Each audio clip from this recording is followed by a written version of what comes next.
55 ఏళ్ల రత్తాలు గుండెపోటుతో హాస్పిటల్లో చేరింది. డాక్టర్ ఆపరేషన్ మొదలుపెట్టాడు.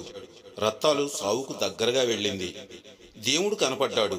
దేవుడా, నాకు అప్పుడే 100 ఏళ్లు నిండిపోయాయా అని ఏడ్చేసింది. అప్పుడు దేవుడు, భయపడకు రత్తాలు, నీకు ఇంకా 30 ఏళ్ల ఆయుష్ ఉంది అని అన్నాడు. ఆపరేషన్ సక్సెస్ అయింది. రత్తాలు కోలుకుంది. ఆ తర్వాత అదే హాస్పిటల్లోని కాస్మెటిక్ డిపార్ట్మెంట్లో చేరి face lift, liposuction, tummy tuck చేయించుకుంది. జుట్టుకు రంగు కూడా వేయించుకుంది.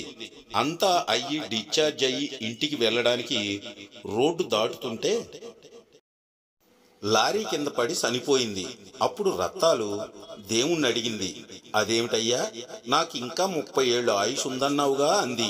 అప్పుడు దేవుడు, నీ మేకప్ తగలయ్యా, నేను నిన్ను గుర్తుపట్టలేకపోయాను అన్నాడు.